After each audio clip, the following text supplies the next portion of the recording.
So this is a cool little mental exercise. Like, it relates with trolling, or just go on the internet and try and find things that you have a strong reaction to. Like, be it like, yes, I love hearing this, or like, oh, I hate that and I want to correct it. Like, just look for that. There's plenty of stuff on the internet that makes us feel that way. And like, the really cool thing is what you're witnessing is the magnetism of belief, right? So if you look at your mind with no belief, like don't have any thoughts, it's just mind. It's a substance. I think it's water, but it's just there. And then so you can use your thoughts, you can use language, images, and visualizations. You can use those things to turn your mind and to make your mind a particular shape, and that shape has a charge to it. Like, this is kind of how DNA works, right? So you can get your thoughts and your beliefs to have both a shape and a charge, and that shape and that charge will make it so that it's actually attracted to other thoughts and other words. You sit there and you want to put your thoughts and your words in contact with these other thoughts and these words, this other shape of mind. And so if you throw out like, oh, are my beliefs right or wrong? Like, is this correct or not? It's cool, like, find it and you go, whoa, look at that. That's the magnetism of the mind. You're feeling magnetism. You're feeling physical force. You're feeling the pull that the thought can have on the physical world. And it's right at that level of like motivation. Like, you have to feel, oh, I feel this pull towards these words. I feel a pull towards this thing, right? So, and that's also what you like about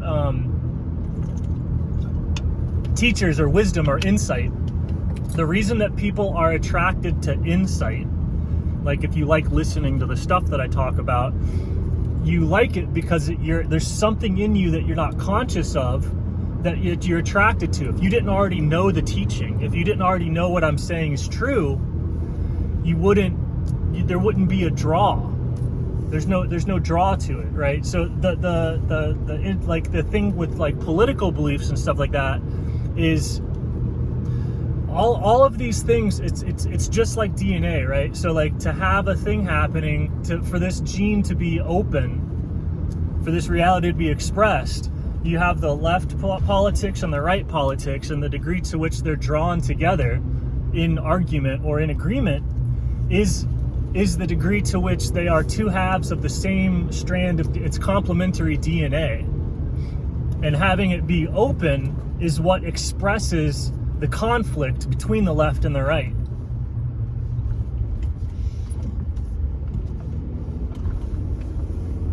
And so if you actually go and you merge with the thing that you're in conflict with, and not try and correct, like if you try and correct it via thought, like belief or whatever, that's like having that gene open, that DNA activated is open, and then the thoughts and the stuff that you have, like if you do tirades of verbiage at the other person, like on a post, like if you write articles or if you get into arguments or debates, this is the same thing in person. What's going on at the genetic level is that DNA is open in you and him, you and the person, and then the thoughts is like the transcription of expressing that gene or expressing that protein, expressing that pathology in a way.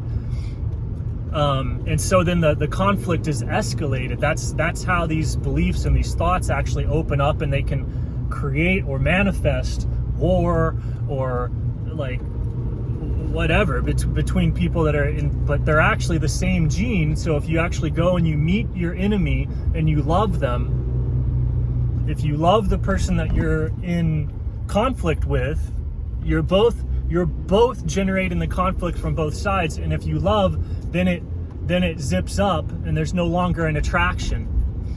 The attraction between two open thought forms, which is DNA, is that attraction is what, or the repulsion is what expresses them.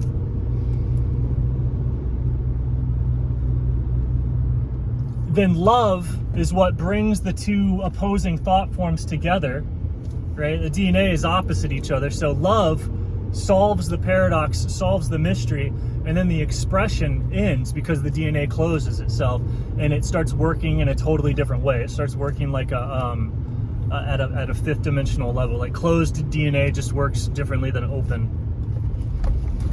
Open DNA is creating and attached to the physical world, and closed DNA is in alignment and connecting to higher reality. But I need to do another video, but DNA and thought are identical in structure. They have the way that you have, the way that you create objects, space, energy, and time. That's all 4 base pair encoding in the very structure of thought. And so when you have beliefs that are attracted to each other, or just beliefs in general, like just notice with your beliefs, because you're looking at your DNA. 100%. You're looking at, if not I'm not necessarily looking directly at your DNA, because it's like, I think the DNA is probably like the position from where are you looking?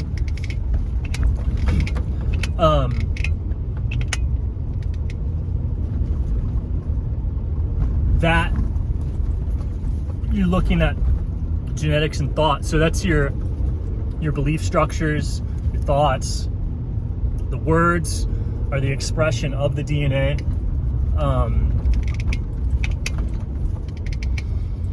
And so it's cool to just look at, like, if somebody trolls you, like if you get triggered in any way whatsoever by a person or by a political party or by a whatever, like look at that, because that triggering is where your thought and your DNA and everything is so charged that it's actually pulling on you.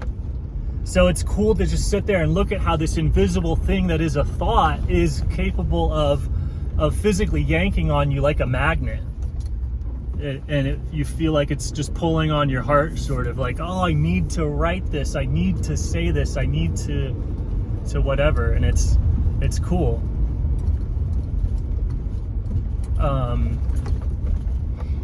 And so when somebody triggers you, like if a teacher triggers you in a good way or a bad way or whatever, like what's going on is just an attempt to try and get you to be like, oh, look at this open thought. That thought is open, so there's not love there. There's not love. Like if you're into a teacher for their insight, if you like their words, you don't actually love them. You love being separate from them. If you hate somebody, you don't actually, like, you don't care about the truth. You just love being separate from them. So it's like you look at that, like, is there an infatuation of like what the separate dualistic thought forms, which would be open DNA, right? Dualistic thought is open DNA that's expressing this fallen world. Non-dualistic thought is where your thought has come together and it's no longer polarized, so it's like a double strand of thought, and then that's an antenna to a higher world. And so there's a natural thing of like, some of your thoughts are open and expressing this world, because that's the only way to maintain the health of the body, is to have the correct dualistic thought and to have the correct aversions and desires, and getting those things correct is what makes the body. And so, but for the most part, if you want higher knowledge, you have to get rid of dualistic thought. So you can't be triggered by people. You can't be triggered by anything. And you don't want to pretend you're not triggered or whatever, or shadow express it. It's like you really have to pay attention to this thing and notice, like, oh, this thought's open, I can close it with love.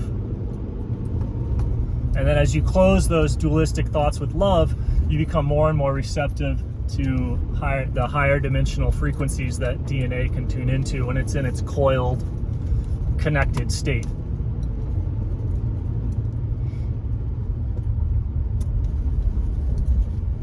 So yeah, I don't know what to title that one.